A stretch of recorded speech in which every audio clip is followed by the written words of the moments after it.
Bueno, muchachos, ¿cómo están? Muy buenas tardes. Les habla el instructor Jimmy. Bueno, vamos a utilizar esta herramienta que nos va a servir de apoyo para estas eventualidades. Igual lo hicimos en virtualidad. Primero vamos a ver ese tema de circuitos polifásicos. Entonces, la idea es, vamos a leer la guía, aunque la guía ya ustedes la tienen, ya ustedes la pueden leer. Entonces, vamos a hacer una explicación lo más concisa posible para no alargarnos mucho, para que quizá no sea tan tediosa la situación de la grabación.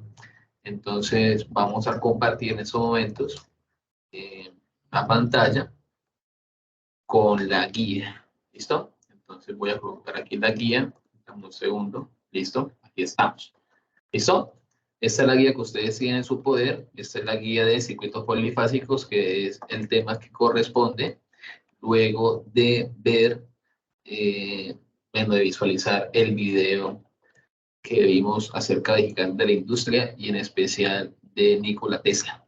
Entonces, pues realmente yo soy muy, no sé si fanático, pero sí me gusta mucho como todo ese trabajo que ha hecho Nikola Tesla o que realizó. Creo que se han dado cuenta. Yo les voy a dejar esta frase que dice: nuestros primeros esfuerzos son puramente instintivas, incitaciones de una vívida y disciplinada imaginación. Pero esos impulsos tempranos, aunque no son inmediatamente productivos, son del momento más grande y podrían darles formas a nuestros mismos destinos. ¿Listo? Entonces aquí pues luego, como les decía, ya lo hicimos de alguna manera. Permítanme rayar acá. Entonces ya hicimos el video que aparece acá, ¿cierto? Todos los de Thomas Alva Edison y Nikola Tesla. ¿Listo? Digo, si ya lo hablamos, ya lo hemos socializado bastante. Bueno, vamos a la siguiente página. Entonces, les decía a ustedes, bueno, a hacer de cuenta que no hemos visto absolutamente nada. Digamos que la electricidad tiene dos formas de energía, ¿sí? O dos clases, ¿sí? Como lo vemos acá en pantalla, yo le voy a ir resaltando. Tenemos la corriente continua. Aquí yo la coloqué como CC, pues si fuese en español, o puede ser DC, o puede ser CD, depende cómo se quiera decir. Lo importante es saber qué quiere decir cada una de las siglas, ¿listo? Corriente continua CA, AC, si es en inglés. Entonces son las cuales alimentan los circuitos eléctricos y electrónicos, ¿sí? Son las dos formas, ¿listo? Pero tiene sus diferencias. De por sí ahí está en una gráfica que quizás es un poco más visual, en la cual vemos la corriente continua. La corriente continua, miren que es algo un poco más simple, digámoslo así. Tiene eh, una sola polaridad. Ustedes se dan cuenta en este caso, si por ejemplo yo colocara una pila, una batería, un vehículo de 12 voltios, tendría el valor de 12 y toda esta zona vale 12. ¿Listo? Y si ustedes se dan cuenta, no tiene interacciones, va de manera continua, valga la redundancia, ¿cierto? A través del tiempo, ¿sí? El tiempo aquí está, aunque sea un poco pequeño, aquí está la T de tiempo. A través del tiempo va eh, valiendo 12, ¿sí? Ya cuando no vale 12, entonces ya es una situación de desgaste, de cambio, de reposición de baterías, en este caso.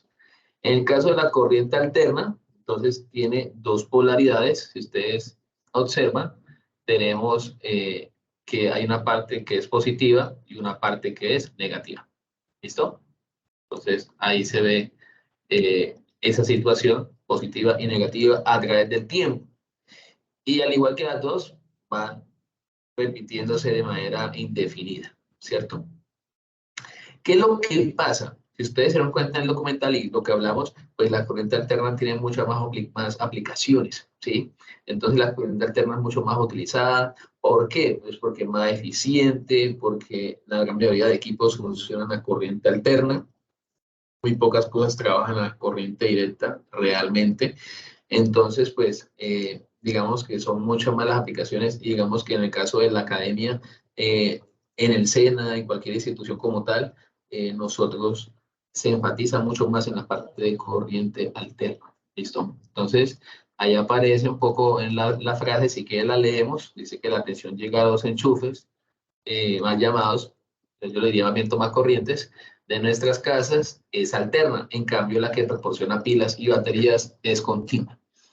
Es en el primer caso, el valor de la tensión eléctrica varía en el tiempo, siendo una onda sinusoidal o onda seno, ¿sí? Mientras que en las pilas y las baterías el voltaje y la corriente permanecen constantes en el tiempo, ¿sí? Entonces, la inmensa mayoría de los aparatos eléctricos que usamos en nuestras casas, como lavadoras, planchas, televisiones, computadores, electrodomésticos como tal, se llaman la parte industrial, motores, transformadores, pulidoras, bueno, todo lo que es diferentes tipos de herramientas y equipos, también trabajan en corriente alterna, ¿sí? O como dice acá, tensiones alternas, ¿sí? Entonces, la gran mayoría pasa por ese lado y por eso pues se enfatiza ahora y de aquí en adelante pues se enfatiza es todo en corriente alterna. ¿Listo? Bueno, sabemos nuevamente que la corriente alterna se menciona o se simboliza como AC, ¿sí? Cambia alternativamente de sentido. ¿Listo? Y la corriente alterna tiene una forma de onda. Usualmente la vamos a conocer así, como aparece acá en la flecha. Si uno la ve en un osciloscopio, uno la puede ver así, pero se puede expresar o se puede ver de distintas formas, ¿sí? De distintas formas, como lo son una onda cuadrada, una onda rectangular, por decir algo, que es lo que aparece acá. Miren que se está cumpliendo lo mismo. ¿Qué es lo mismo? Las dos condiciones, que es positiva, ¿sí? Que es negativa, positiva, negativa, la triangular también, positiva, negativa, negativa, y que va cambiando de valor a través del tiempo, ¿sí? A través del tiempo pues va corriendo pues su valor. Entonces vamos a mirar un poco las características que tiene una señal de corriente alterna, ¿sí? Entonces, el primer concepto que vamos a ver es el que llamamos ciclo, ¿sí? Entonces, un ciclo, ¿sí? Como tal, como lo dice la guía, es el patrón mínimo, ¿sí? Es el patrón mínimo en el cual yo puedo determinar una señal. ¿Cómo puedo determinar un patrón mínimo? Entonces, la forma más sencilla de mirarlo es como esta manera sinusoidal, ¿sí? Es repetitiva, cuando vuelve o empieza a repetirse, ¿sí? Ya podemos decir que ya se vuelve periódico. Entonces, si nosotros observamos esta gráfica que corté de un documento, eh, tenemos acá que la señal comienza en ese punto, ¿sí? Y empieza a avanzar, ¿sí? Empieza a subir, ¿cierto? Ya llega acá, empieza a bajar. Miren que hasta aquí, por decir algo, todo ha sido diferente, ¿sí? Comienza a bajar, llegas a un punto negativo bajito, vuelve y sube y llega acá. En este punto, ¿qué pasa? Vuelve a empezar. Si alcanzamos a darnos cuenta y voy a hacer como una especie de resaltado, miren que esto que aparece acá resaltado es esta misma parte, ¿sí? Entonces, ya podemos decir que en esta franja que voy a colocar de color rojo, igual está especificado bien en la guía, podemos decir que hay un ciclo. Este que está acá. Hay un ciclo. ¿Cuántos ciclos hay? Infinitos, realmente. Lo importante de esto es conocer el concepto y saber que un ciclo tiene dos semiciclos. Un semiciclo positivo, que es cuando los valores son positivos, valga la redundancia, y un semiciclo negativo en el cual todos los valores son negativos. ¿Sí? Ahí cuando nos podemos dar cuenta de eso. ¿Listo? Entonces, ese es el primer concepto, el concepto de ciclo. ¿Listo? Voy a anotarlo por acá. Dame un segundo y lo anoto. Ciclo. Listo. Ahora, vamos a ver un segundo concepto, que es el periodo. El periodo simplemente, ya cuando yo sé determinar o entiendo el concepto de un ciclo, entonces el periodo simplemente es el tiempo que dura el ciclo. Y las unidades de tiempo, pues las conocemos, las vimos en la competencia de razonamiento cuantitativo, ¿sí? Que son segundos, milisegundos, microsegundos, horas, minutos, años, etcétera, etcétera. ¿Listo? Aquí de alguna manera también les estoy haciendo un repaso donde pueden ustedes revisar las equivalencias del tiempo. Es decir, a cuánto equivale un milisegundo, a cuánto equivale un microsegundo, a cuánto equivale un nanosegundo. ¿Sí? Ahí está pues en notación científica. ¿Listo? Entonces, el periodo ¿sí? Acá, perdón. Es el tiempo que dura un ciclo. Siguiente concepto. El siguiente concepto es la frecuencia. ¿Sí? La frecuencia, ¿sí? Es simplemente, bueno, como dice ahí al inicio de esta página, ¿sí? Dice que es el número de ciclos de una señal eléctrica que se produce en un segundo. Es decir, la cantidad de ciclos que ocurren en un segundo. ¿Sí? Entonces, ¿usted con cuánta frecuencia come? Dios, pues, gloria a Dios. Nosotros comemos usualmente 3 veces al día. Esa es mi frecuencia de comer. ¿Sí? Desayuno, almuerzo y cena. Acá es algo muy parecido, pero ya no hablamos de comidas ni de alimentos, sino que hablamos de ciclos. ¿Sí? Entonces, la cantidad de ciclos que ocurren en un segundo es lo que llamamos frecuencia. Y esa frecuencia está dada en unidades de Hertz. ¿Sí? Eso es en honor al físico que trabajó esa parte. ¿Sí? Entonces, si se dan cuenta, los Hertz tienen los mismos manejos de los múltiplos. En este caso vamos a requerir o se van a necesitar valores muy altos de frecuencia. En el caso el contrario, no les había dicho, en el caso del periodo vamos a necesitar valores muy pequeños. Entonces ahí ya les tengo las equivalencias, cuánto equivale un kilohertz, un megahertz, un gigahertz, etcétera, etcétera. Bueno, aquí tenemos un pequeño ejercicio, bastante simple, pero muy ilustrativo, ¿sí? Tenemos dos gráficas, ¿sí? Y vamos a determinar la frecuencia y el periodo de esas señales, como tal, señales de corriente alterna. ¿Por qué? Porque son sinusoidales, ¿sí?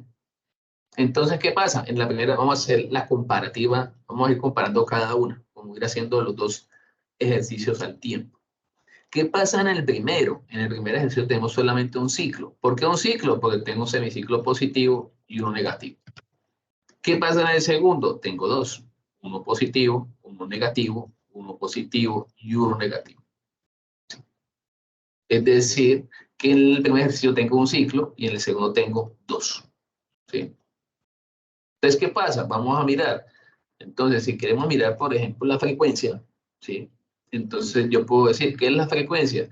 Es la cantidad de ciclos que ocurren en un segundo. Aquí tenemos el eje del periodo, bueno, perdón, el tiempo, que está dado en segundos, esa es de segundos, ¿sí? Está marcado de 0 a 1. Este es el punto inicial de partida y 1 es un segundo. ¿Sí? Un segundo. Listo. Entonces, para poder determinar entonces la frecuencia, yo miro la cantidad de ciclos que ocurren en un segundo. Ustedes se dan cuenta en la primera imagen, en esta, ¿sí? Tenemos un solo ciclo que va de 0 a 1, es decir, en un segundo. Mientras que en el segundo, ¿sí? Ocurren dos ciclos en un segundo. Por eso acá, la T, esta T quiere decir ciclo, perdón, periodo, vamos a hablar de periodo, perdón, de frecuencia. La frecuencia, no la anoté acá, viene dada en Hertz, Hz. ¿Sí? Entonces, en el primer ejercicio tenemos que la frecuencia vale, ¿sí? Vale 1 Hz y nos dieron cuenta en el segundo hay dos ciclos, es decir, el doble, por lo tanto, la frecuencia ahí son 2 Hz. ¿Sí? Eso es. Por eso acá tiene 1 Hz y acá 2. ¿Listo? Ahora, averiguando el tiempo, en este caso el periodo, que es el tiempo que dura un ciclo, entonces lo revisamos. Entonces simplemente contamos, si nos damos cuenta en el primero, ocurre todo ese ciclo que estamos hablando, ocurre en un segundo. ¿Por qué? Porque aquí llega al punto final del ciclo, en un segundo. Y en el caso del segundo, en el caso del segundo ejercicio, ¿sí? Un ciclo arranca de aquí, vamos a marcarlo aquí nuevamente, empieza a bajar, empieza a subir y queda hasta acá. Y ahí tengo un ciclo. Ahí realmente tengo dos ciclos, pero a mí me interesa es uno. ¿Por qué? Porque me interesa conocer es el periodo. Y el periodo es el tiempo que dura un ciclo. Entonces dura 50 segundos. Finalizando este ejercicio nos vamos a dar cuenta de algo. ¿Sí? Voy a ir borrando mientras les voy contando. En el caso de la frecuencia, miren que la frecuencia del primero, ¿sí?, es 1 y la del segundo es 2. Es decir, la frecuencia del segundo es el doble respecto al primero. Pero el tiempo o el periodo, ¿sí?, es la mitad. Hablo del segundo respecto al primero. ¿Sí? ¿Por qué? Porque yo aquí tengo 0,50 segundos o 500 milisegundos, como le quieran decir, y en el segundo, en el primero tengo un segundo. En ese caso, el periodo es el doble del primero respecto al segundo o la mitad del segundo respecto al primero. Entonces miren que uno sube, si comparamos, ¿sí?, uno sube, en este caso el periodo bajó del primero al segundo, pero la frecuencia subió del primero al segundo. Ocurrieron cosas contrarias. Entonces podemos definir o determinar que el periodo y la frecuencia son inversas. Y la forma matemática de definir algo que sea inverso simplemente es colocar 1 dividido la otra unidad, o perdón, la otra magnitud, perdón. Entonces tenemos que la frecuencia es 1 dividido el periodo y el periodo es 1 dividido la frecuencia. Y eso me va a entender a mí que esas variables, bueno, esas variables como tal de la señal de AC o de corriente alterna son inversas. ¿Listo? Ahora, si yo quiero ver otras características de la señal de corriente alterna, vamos a ver algunas, que es el valor pico. Valor pico, valor promedio y valor efectivo. Entonces, el valor pico simplemente es el valor máximo de la señal que puede obtener la señal, ¿sí? En este caso, ¿dónde está? Aquí está, sería como tal, como dice uno, la cresta, ¿cierto? La parte más alta de la señal, en este caso aquí en este punto. Y en la parte negativa lo mismo, ¿sí? Ahí está. ¿Qué determino yo en la corriente alterna? Yo determino voltajes y corrientes. Ustedes ya son expertos, voltajes y corrientes. Entonces, como dice ahí, es el valor máximo o el valor mínimo de la señal. En este caso, pues, de la onda. Estamos hablando como de lo mismo, realmente. ¿Sí? ¿Listo?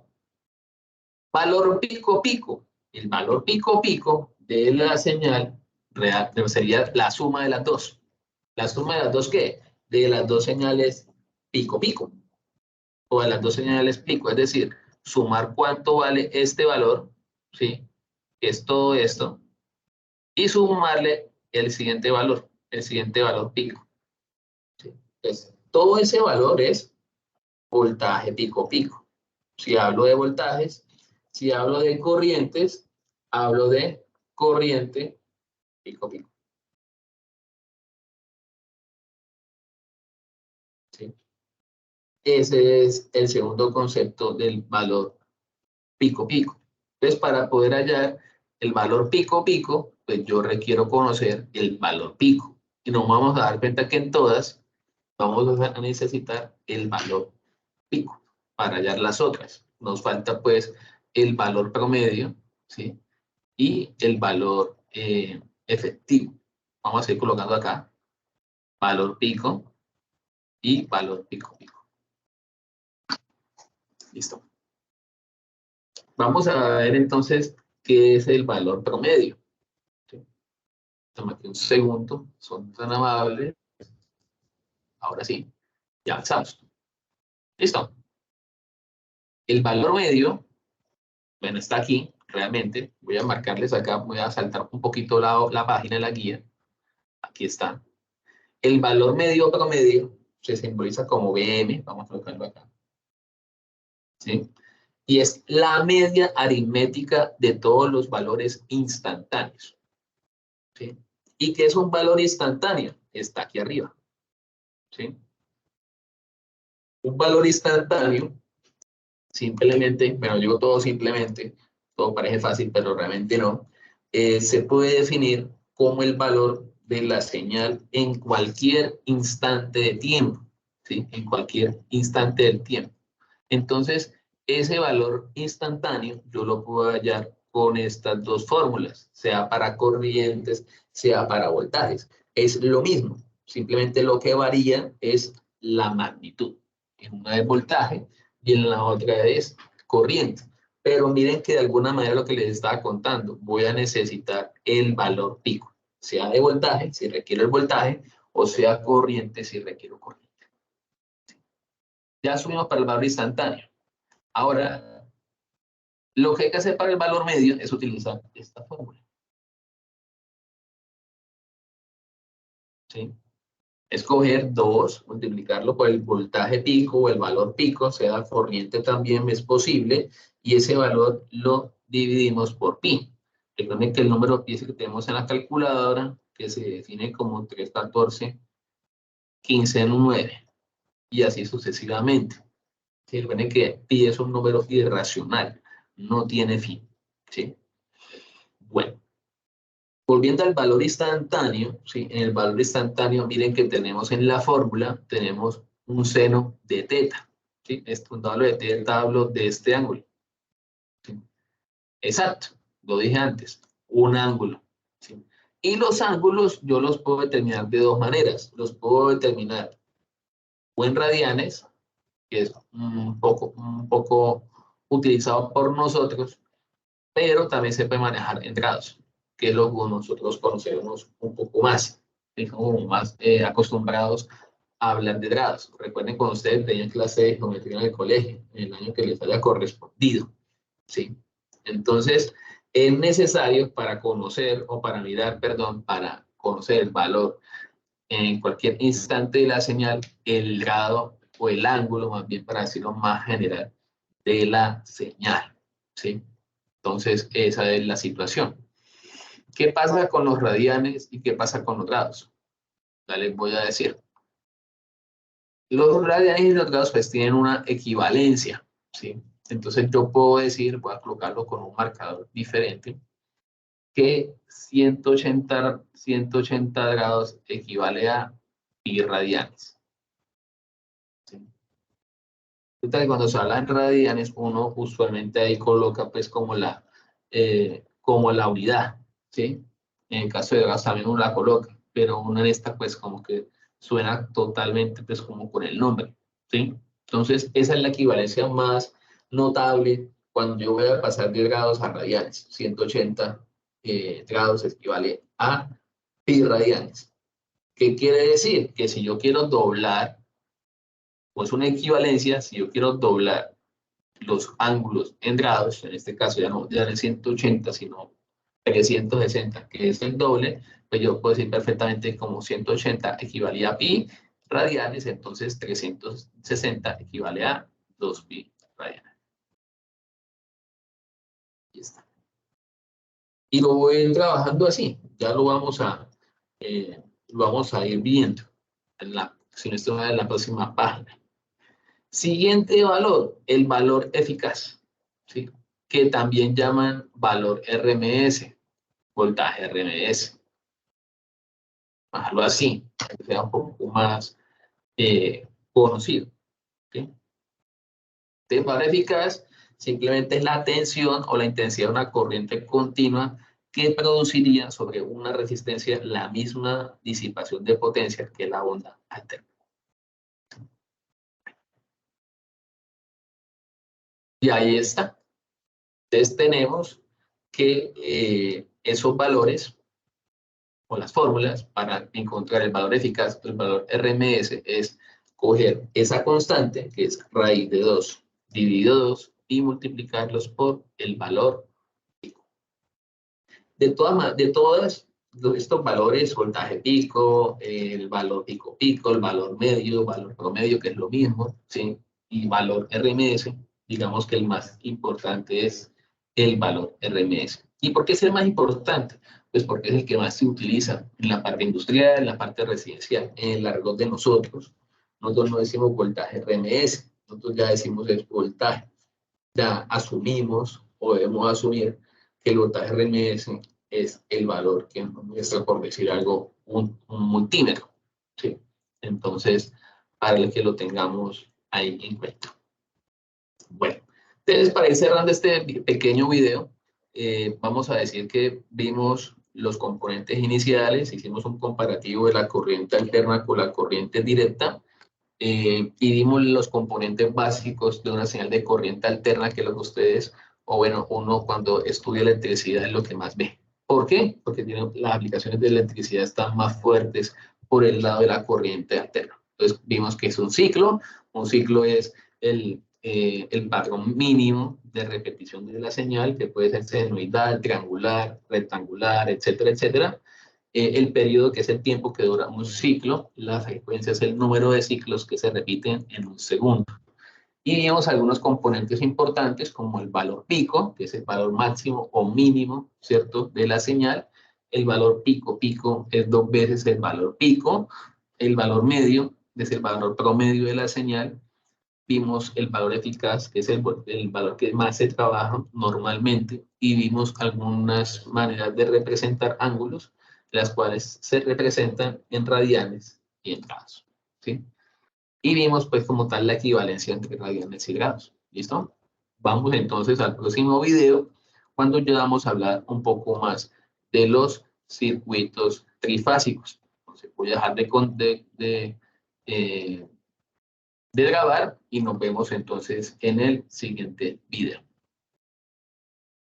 Hasta luego.